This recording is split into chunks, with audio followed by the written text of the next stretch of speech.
Welcome back, everybody. This is Eric here with Iraq Veteran 8888. We've got a beautiful day here, and we're going to be out talking about the BM-59 from James River Armory.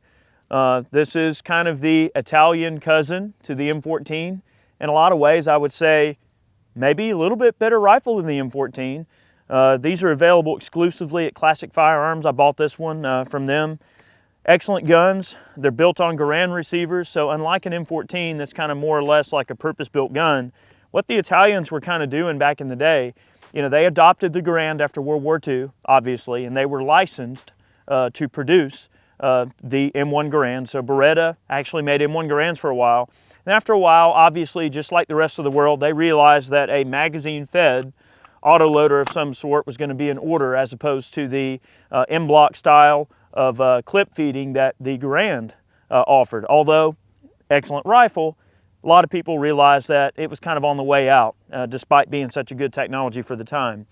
And they really had a smart idea. So what they did is they said, hey, well, we've got all these Garands, you know, so how can we more or less build a gun around the idea of the Garand, but make it box fed? So they basically took Garand receivers and they made this rifle. And it's a really interesting setup.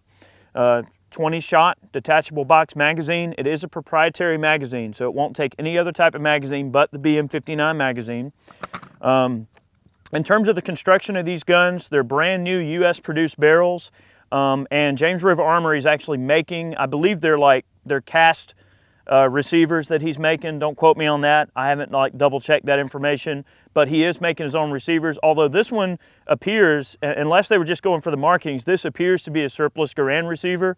This is an early gun, but that doesn't necessarily mean that this marking will be on the gun that you might buy if you picked one up now. But he's making his own receivers and his own barrels, and these guns are produced out of a combination of new and surplus parts. So you'll see some minor wear and tear on the guns that would be expected from a surplus part. Like my grenade launching device that's on my gun has got a whole bunch of scratches and wear and tear, but it's a surplus part, so that's to be expected. So, you know, these guns have grenade launcher sights, and, you know, they have the grenade launcher outfitted on them, which, you know, was pretty common back then. The bolt lock mechanism is pretty much the same type of thing you'd see on an M14. A lot of people actually prefer these rifles to M14s. These are still in use today in the Italian Navy, oddly enough. They still carry these out on boats and stuff, because I guess there's really no substitute for 30 cal punch out on a boat, I reckon. So they still use them to some degree. These were replaced in military service around the 70s by the AR-70, I believe. So they were in service a pretty good little while, and obviously BM-59 being the date range that they came into service around 1959, late 50s.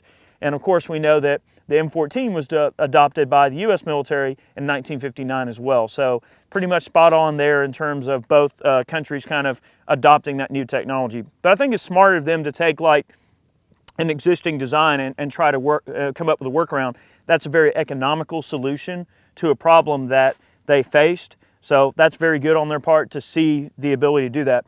You get a little bit longer bolt stroke. You're using a shorter cartridge than the 30-06, but the receiver is still a long-action receiver. So you get a little bit more bolt travel, which Chad and I were doing some shooting with this thing earlier, and it has a wicked smooth recoil impulse.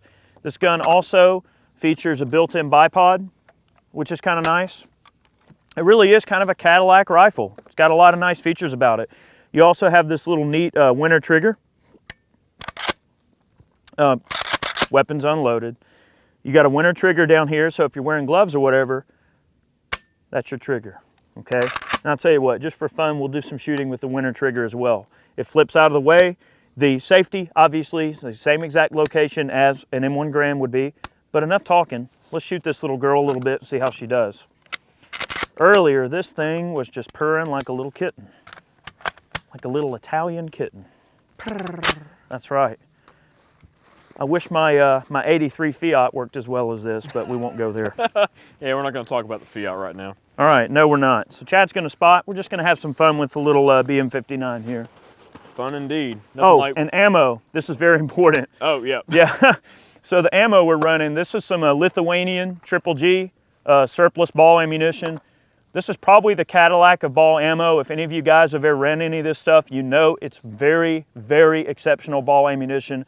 I'm really digging deep into the IV8888 private stock here on this. But we wanted to give this gun a fair chance to show its, to strut its stuff, so to speak. Get the little Italian lady out and let her stretch her legs a little bit. Let's do it. All right, purr away. Hopefully. I'm just gonna have fun here. We've got targets here out to 300. If we do well here, we're gonna go ahead and take her out to 6 as well. So we're gonna shoot this gun today all the way out to 600 yards. Let's have some fun.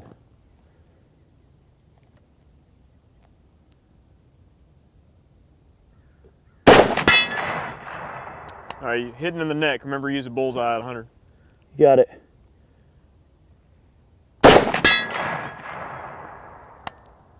Favoring the left side of the head. There you go.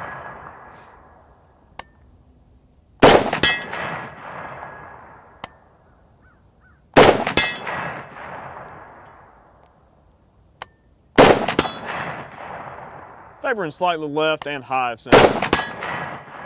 Yeah, well, we Stacking have the them. drum set to 2, so it's going to hit a little high at 100. Yep, it's definitely stacking them in. Favoring just a touch left. Fine. Oh no! All right, well, that's it for 100 yards. All right, now down to 2. You know, it's funny, the 200-yard target is about to fall over too, so why don't you go Nah, ahead and I'll tell you kill what. it as well. Let's pick up the challenge level and let's go for the half-size D28 at 2 down there. Go ahead. All right, you got Good it. grief. Hey, you know, it's all on me. Just left. Elevation's perfect. Ding dong.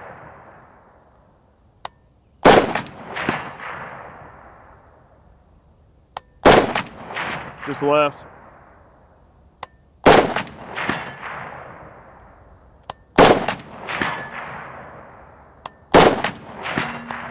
Boy, rattling that thing's cage, isn't it? All right, out to 2. Tell you what, I'm going to give her a click of windage. Yeah, bring it back to the right, just one click. 10-4, sending it. You going for 250? Yeah. All right, go ahead. Ring it right in the center. Oh yeah.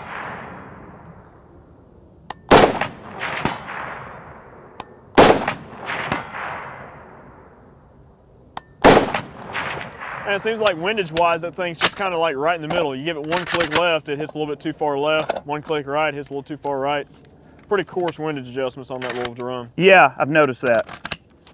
Man, what a classy rifle.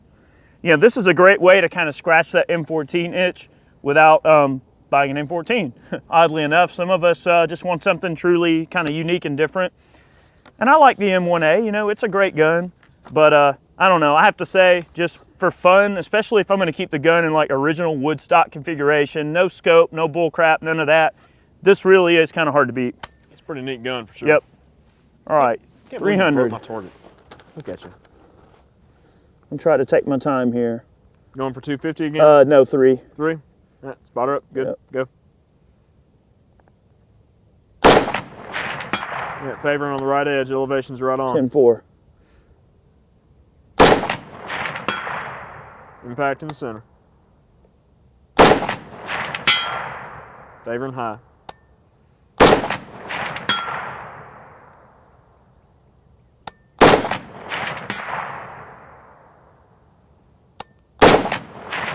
Yeah, definitely still favoring a little right.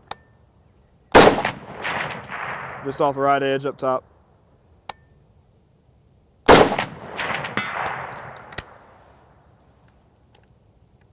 I have to agree with you, Chad. The windage adjustments are a little bit coarse, shall we say. You said it's impacting somewhat to the right? Yeah, you're about Okay. you're about 1 minute basically to the right. You're about 3 inches away. All right, from so center, look, I give or brought take. our drum over to the left again, Chad. Okay. I'm gonna keep the same exact hold and let's see what it translates to downrange at 300. All right, check it out. Yep. It's more like it. Shoot a few shots. Yep.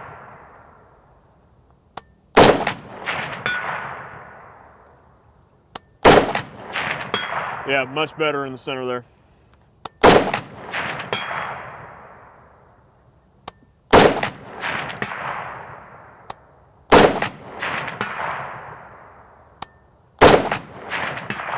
All right, tell you what, just for poops and giggles, I've got a couple of rounds. Let's see if I can hit that gopher down there at 3. Is it good fire? A gopher. We're gonna go for Gorlami. Gorlami. That's right, 3rd best. Go ahead. Oh, don't get me started on that movie. All right.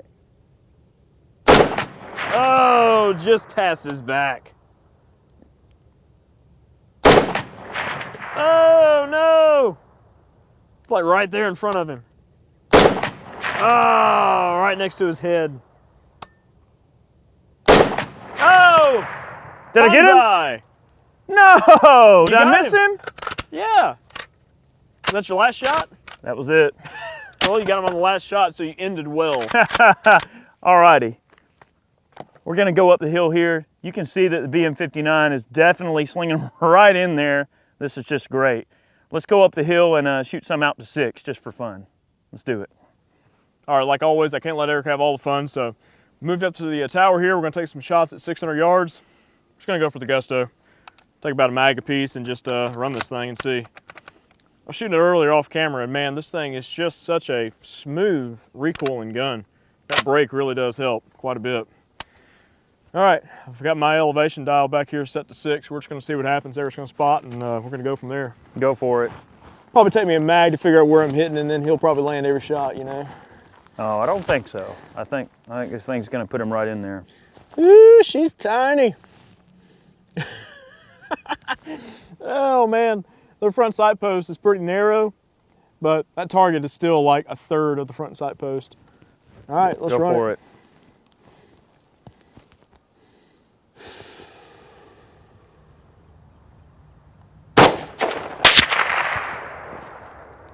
About a foot over the top of the target. All right, well, I'm gonna bullseye it then.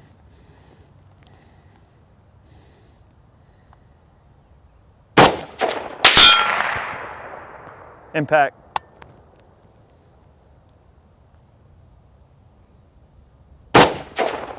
Impact. I love that sound. Man, what a cool gun.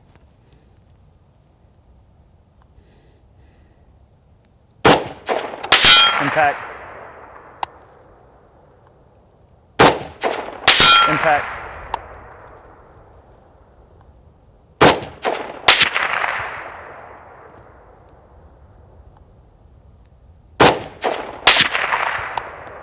You missed over the top, just barely.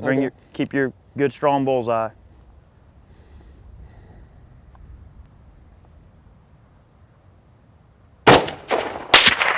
Right over the top, Chad. Well centered though. Your third and fourth shots landed like literally in one spot, like within about a 2-inch circle. Man, it's real consistent. This gun's great.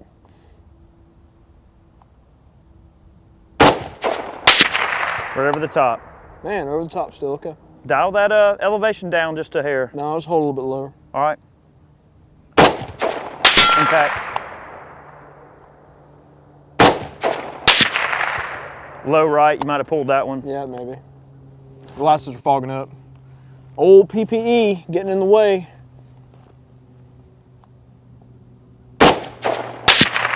Same spot. All right. Impact. Impact on the bottom of the gong. Impact, bottom of the gong. Now that was right over the top. It's probably warming up and stringing around a little bit. Yeah. Man, what a cool gun, man. I think it shoots great. Same spot. Okay. Right over the top. Same spot. Same spot. Well, it's going right over the top of the gong.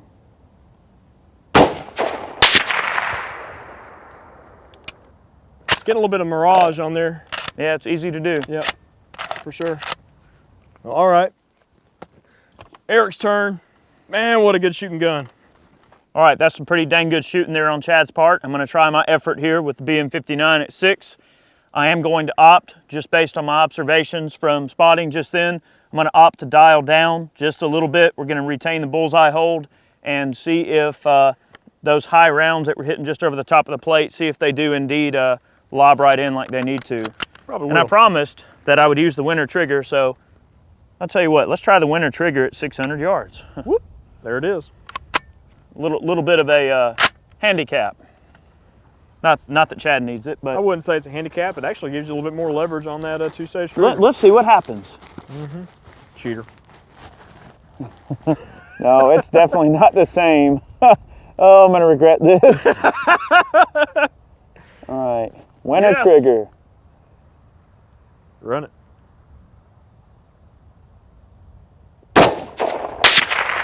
Wow, high right, over the plate.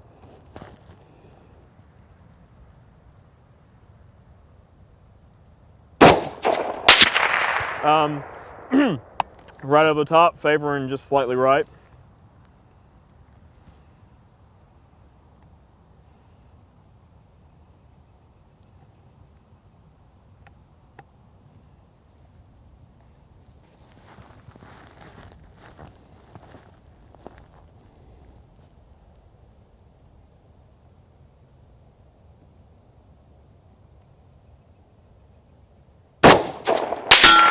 Yep.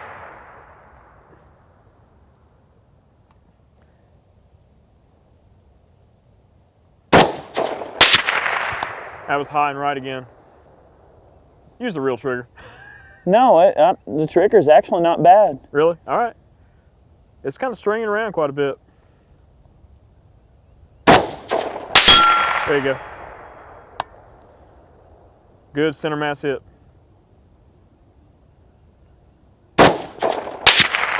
All right, the wind just picked up and caught you. Went just to the right and low.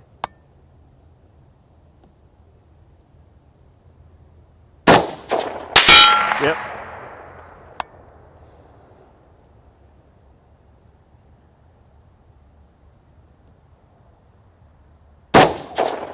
Yep.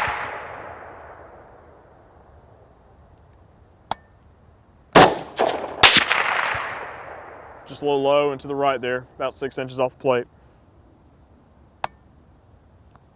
Yep. Good solid hit.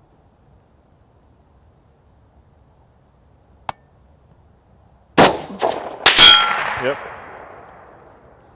Definitely on it. Oh yeah.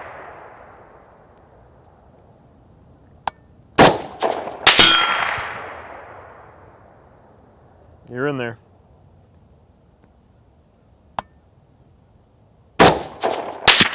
Oh, just low.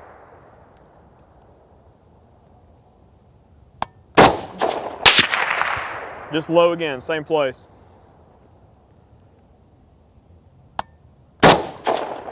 Yep.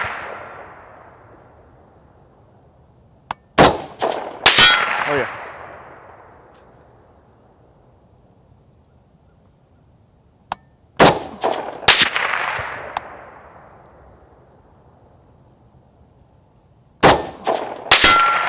You're on it, man.